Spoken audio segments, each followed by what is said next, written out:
Howdy, y'all. Long time no see. I'm back. So today we're going to talk about good governance in sport.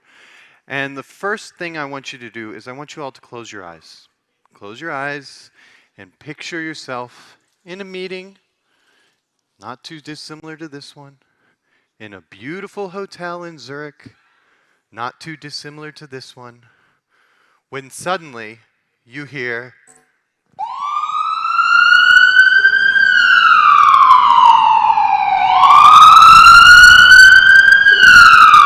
not only do you hear that, you then see people being taken away in handcuffs. And you're left with, please open your eyes, this image of people from the hotel having to hold up sheets so that the paparazzi cannot take pictures of you.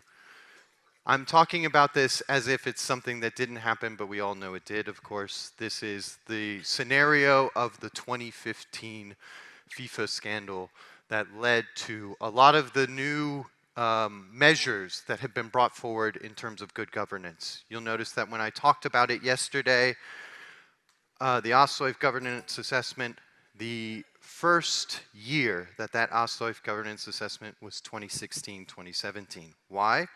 It was commissioned in reaction to this. So what made that? Why should we be concerned? Well, the sports world changed that day because we could no longer hide behind the concept of autonomy of sport.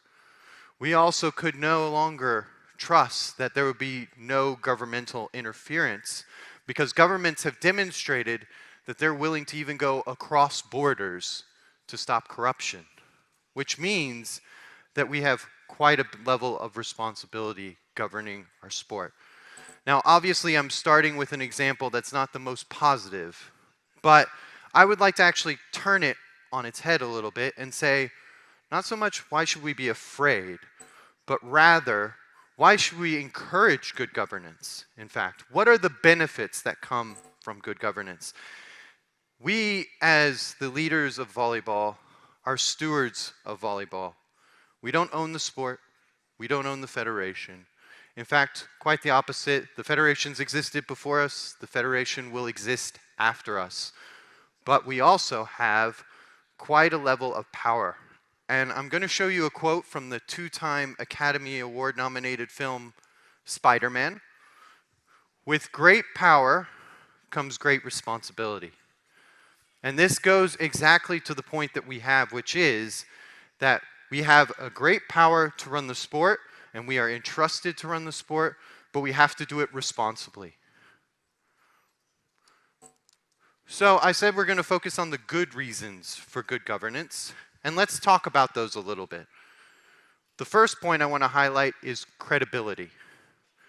When you are able to show the world that you are governed properly, it gives you credibility. The market looks at you differently than they do if they cannot trust you.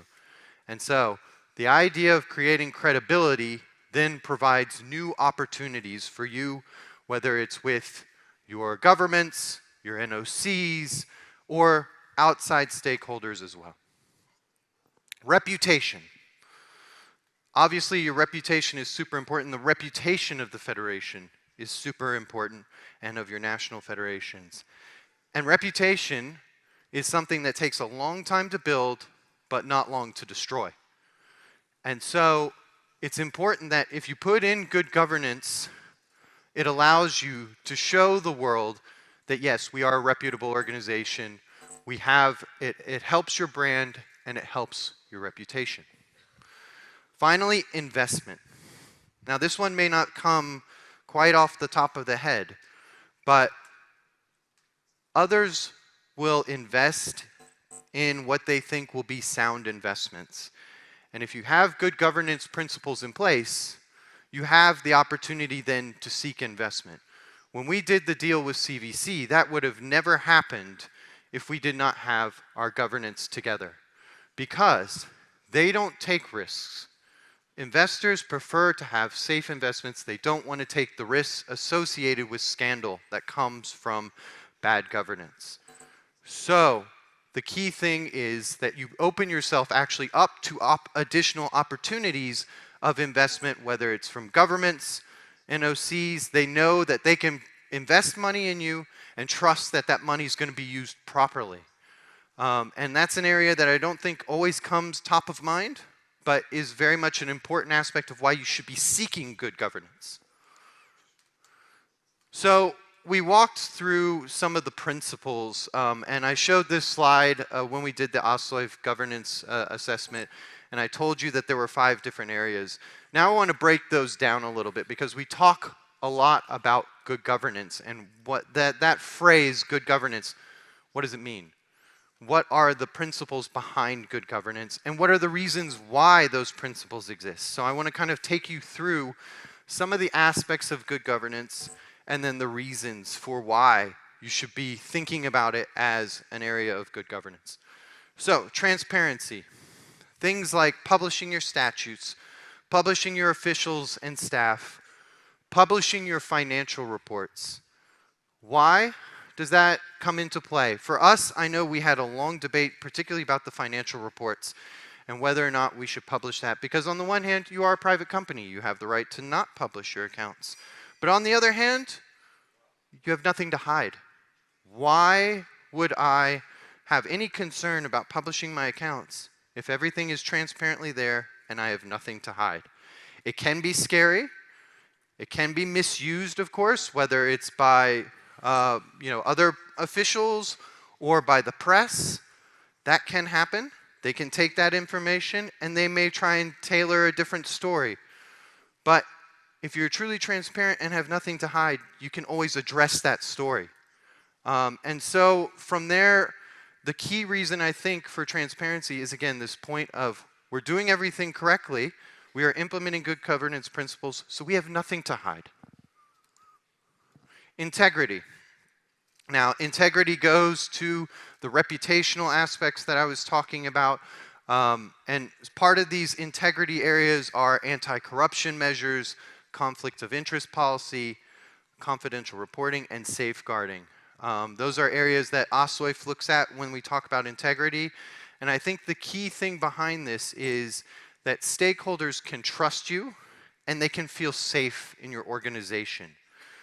That's the reason why you implement these things. They can trust you because you have measures in place to prevent corruption. You have measures in place that avoid that there's conflicts in decision making. You have measures in place that allow for somebody who feels aggrieved to come to you in a confidential way and trust that they can tell you the full information and not have it shared.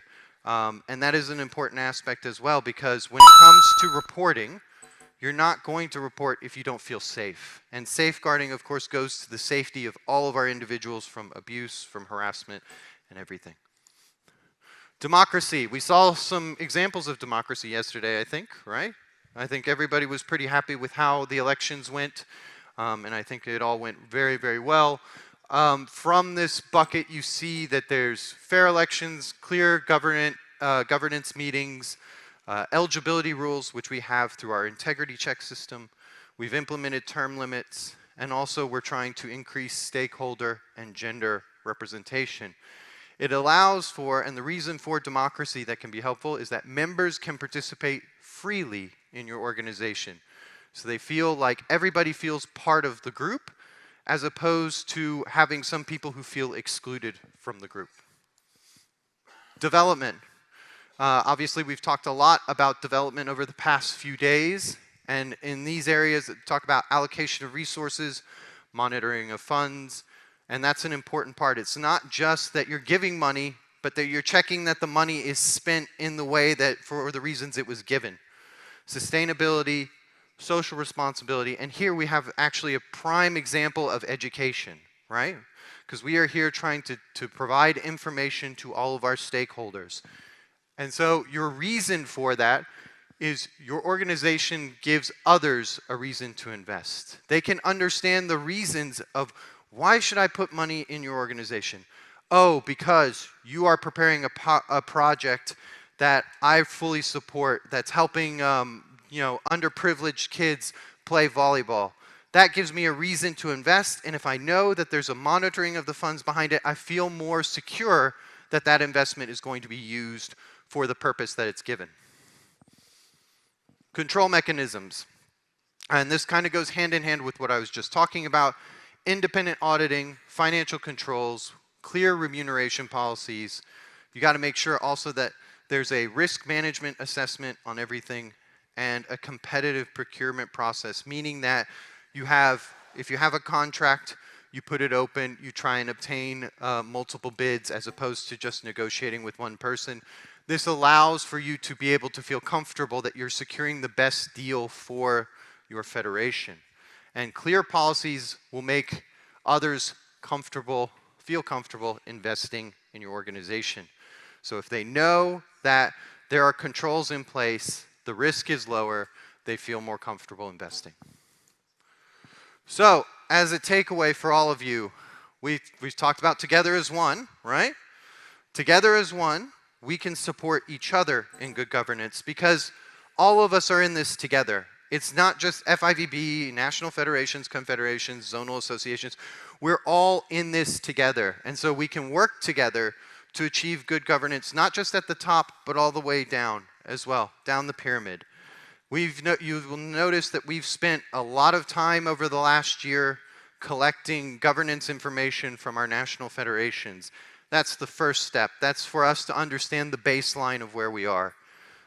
In the future, my plan is to make the team available to assist you more and more in making sure that your documentation is up to date.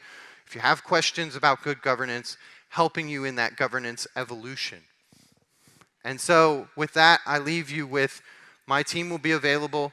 I'm happy to help you in any way you can.